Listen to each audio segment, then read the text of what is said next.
and wins as a league, or maybe the World Cup Challenge when we beat Canberra.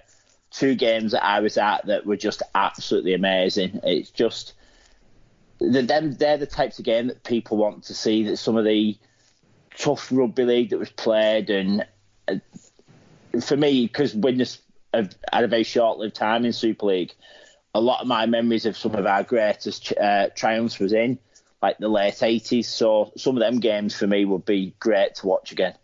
What about, same question, Alan? Bearing in mind, Alan, that YouTube has scratched from existence any grand final win that involved the Bradford Bulls. Yeah, apparently so, but I still remember them. It would have to be the 2001 grand final. Sorry, mate. But yeah, apparently, as you say, it no longer exists. So we don't need to worry about that. So 2001 grand final for you, when Bradford dispatched with a Michael Withers inspired performance. Was it that one? It was that one. I'm sure yes. we'll talk about that when we're talking fullbacks in a few short minutes time. Tim, we might do. Yeah. Same question to you. Oh, Cast losing a final's always fun, isn't it? Not which any to £1 choose. million games or anything like that. No, definitely not watching any £1 million games. 2015 grand final was quite fun, wasn't it? That was a good one. If we're going to choose from a final.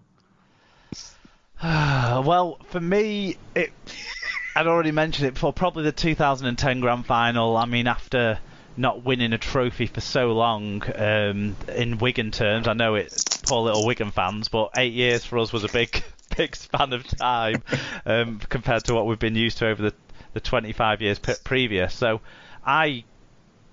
that to me, it stands out for me as a match I'll never ever forget. And I did watch that during the week, to be honest, to get my fix. And other ones that come to mind, the comeback game against Bradford, I think it was in 2008, when Wigan came back from the record margin, points deficit margin, to come back for a game and win in Super League. That one that I guess the neutrals would be entertained by as well would be a great one. There from my Wigan perspective. And a game that I feel like I could never watch again, and I bet you all feel the same, but I would want to watch it again because it was such a great game, and I just would have to hope that if I watched it 100 times, one time the outcome might change, and that's the 2013 World Cup semi-final from Wembley. No, it was bad enough. I remember exactly where I was stood, and no. And if I had to see Kevin Sinfield shoot out that line one more bloody time. Mate, that's the least of it. Why didn't he kick it dead? Why didn't he kick it dead? It wasn't even 7 tackles from the 20 back then. Oh, Kevin. And whichever Burgeye it was that gave away the penalty, it was George. Yeah. Yeah.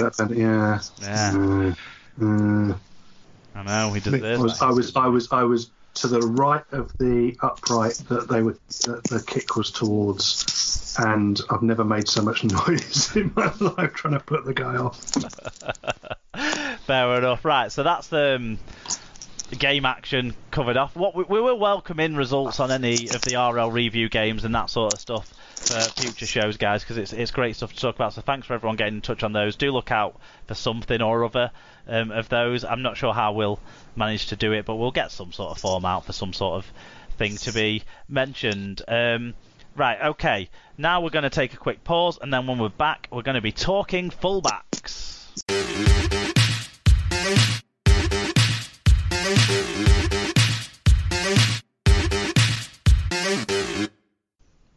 Right, so we've decided to make sure we hit our usual 2 hours-ish by talking about some of our favourite fullbacks on this week's show. Maybe we'll get 13 weeks or so we'll get to talk about every position. Well, I suppose we only have to talk about wingers, centres and props once, don't we? Maybe only half once. Hopefully we'll get 9 or 10 weeks. No, we won't. Why am I hoping for that, guys? What am I on about? But we'll keep talking about the other positions as we go. I might get the poll out to decide what position we talk about next week, and then we'll move move on from that. But we got some views in. We asked for views on who people's favourite fullbacks were, who some of the best performances they can remember from a fullback, and maybe even what it takes to make a great fullback. So we'll talk about some of those things ourselves, but we'll frame this around what the listeners have sent in. So I think Al, Tim and me, we've got the rundown in front of us, so if we alternate through, I'll start in with what Fatboy Rob had to say.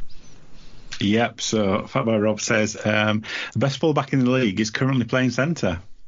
I mean, this is the old Hardacre thing, isn't it? I'm glad Rob added something constructive to the conversation. And we'll talk about a Castleford fullback who I always enjoyed watching when we start to talk about it a bit more. But I'm surprised he didn't bring Luke Dawn up. But we'll. Is it Tara Jane Stanley? To be fair, Tara's pretty good. There is some great fullbacks in the women's game, so that's opening up to a tangent that I wasn't expecting us to go down already. But yeah, Tara's one of those. Right, next one we had in was from Pob the Viking. So Paul, you said not a Widnes player, but you said you would have to say Steve Hampson. You said he was an amazing player who took some amazing catches from high kicks. I mean, Hampson's always regarded in Wigan as the safest pair of hands that we ever saw, I think, at Central Park. So yeah, good to call him out. Do you want to call out any Widnes ones at this stage? I've got to say Alan Tate for Widnes was an absolutely amazing player for us, especially when because he played in like our bit of a golden era at the end of the 80s. He was an amazing fullback. We've had a few over the years that have been really good. We've had players who were fullbacks and moved into different positions, like Corey Thompson was a fullback but put on the wing, but when he played at fullback was absolutely amazing for the club. Jonathan Davis had played at fullback, but out and out fullback wise, I think Alan Tate for Widnes has got to be one of the best. And it made an opportunity for us to bring up that Wembley try from Martin Afire, doesn't it? Because Alan Tate was only rounded to his former teammate. When he was playing for Leeds, yeah, that vision of Alan Tate just with his arm outstretched, just trying to grasp at anything he can to just get hold of it, and he's not going to get anything. What did Carsten have to say, Al? Carsten says, my favourite ever, Greg Inglis in his prime. Best games of a fullback, the Origin dominance by Queensland. Which is interesting, because Greg Inglis didn't really play fullback in any of those dominant Origin periods where it was mostly Billy Slater who was the fullback, and sometimes Darius Boyd, I think. Yeah. A bit fluffy. Sorry, Tim, it's you. Sorry. Yeah, David Powell got in touch. This is good because it's ticking off the first one of my list of five. My five favourite. He said, says at St David 2911. He said favourite, obviously Wello. That's Paul Wellens. He gave everything every game. Winning the 2014 Grand Final from halfback was a fitting send off. Best game by a fullback, however, will be Gary Jack at Old Trafford versus GB. He redefined how the position was played, marshalled the defence and linked the attack. Easy. Yeah, Paul Wellens, definitely for me. Not team of support, but he's always someone that you admired, always someone you just enjoyed watching. I think I've seen, when I see him live, you just appreciate that skill and that supreme fitness he had as well, keeping himself fit and going at that extra age. And now he's sort of converted himself into a specialist fullback with a yellow shirt on. Yeah, and Paul Wellens, it's put there that he played at halfback in that game, but I actually think he started that game in 2014 at fullback. But he played in an amazing 9 grand finals with Paul Wellens, which is pretty impressive, isn't it? Gary Jack is a player from before my time. Paul, I guess you maybe out of all of us guys, because me and Al maybe started watching the game sort of more towards the later end of the 90s in more quantity. So, but you talked already about some of the great Widnes players from that time. I mean, he had a spell over here with Salford, didn't he, Gary Jack? But he's most famous for, I guess, his Australia performances, because that was where he seemed to excel the most. Do you remember Gary Jack? Yeah, he had the flowing blonde locks, didn't he? Yeah. He was at the time though, Australia have had some great fullbacks. There was him, there was Andrew Ettenhausen. Just they were producing them off the production line one after the other. But yeah, his notable ones were in the green and gold, playing for Australia.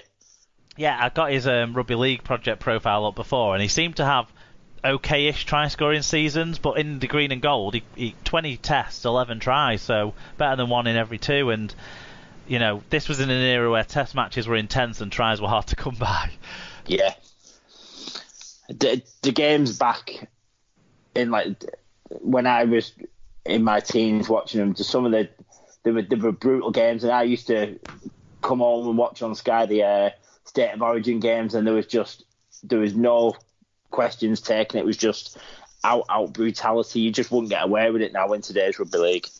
Yeah, there's a Gary Jack highlight reel on YouTube which I watched after this was sent in by David, and it's basically Gary Jack in Origin games, catching balls, making breaks, making amazing cover tackles in defence. He was an all-around player, for sure. Joshua's granddad, at John Scott 15, said his favourite all-time was fullback Arthur Keegan from the 60s, followed by Gary Kemble. Super League era, Preki at Hull, though for the league as a whole, Wellens edges it. So, I mean, Paul, I'd be stretching it if I said you remember Arthur Keegan. I mean, you look like you're a teenager, let alone someone who remembers people from the 80s. So you're not.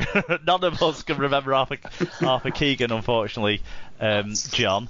But Gary Kemble's a name that's one of those that you hear a lot about being a quality player. Can't say I've seen much of him personally, but Steve Prescott. What do we all remember of Steve Prescott as a fullback?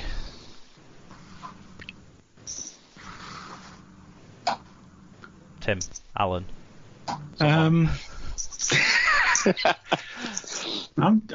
trying to think. It's difficult for me to separate. He's kind of Prescott, the player, versus Prescott, the sort of man that fought the man that and did all this great stuff. Became, and that's, to be honest with me, because I coming into it more lately, that's really my memory of him is seeing him in all that resilience he showed. That's more of what I can remember rather than necessarily him as a player. I sort of remember him. I have memories of him being like really skinny when he first started out, and it was that part of the era of the sport where players still just about wore shoulder pads, sort of. So, and they had baggy shirts, and that was when he first came in at Saints. I sort of remember him being like skinny armed in baggy shirts, but I don't have many memories of actually watching him play as such. But he was one of those elusive runners from his Hull days. You know, makes the first guy miss kind of fullbacks. That's what I always sort of thought of him as. Yep. And Wellens gets a mention again. I'm sure we'll talk about him some more. What did Tom Andrews say, Al? So Tom Andrews says, Sean Briscoe, my favourite ever, converted from the dark side. Never dropped a high ball, always face first to a low ball, yeah. His face shows that. The bravest player I've ever seen on a pitch, no regard to nasal safety. He was one of the ones on my list as well, Sean Briscoe, just from happy memories and the banana nose. And before he got it straightened out, I mean, it doesn't look great now, even when he's had the work done. But well, that's because he's had so many operations on it over the years, I guess, to like straighten just that. And he must have broken it every which way. I mean, you can't put that back together. It's the hardest jigsaw piece ever. Like 10,000 piece jigsaw. And finding a picture of him where it was actually already in its place to sort of have on the box front cover. Yeah, what do we get it back to? But yeah, totally. I mean, as a Wigan fan, I'll remember Sean Briscoe being the young fullback who played in that young team that beat Saints almost miraculously on Good Friday back in, I want to say 2004. But yeah, his main years were at Hull and at Hull KR, weren't they? Where he was so brave. So brave. So brave. Who's next, Tim?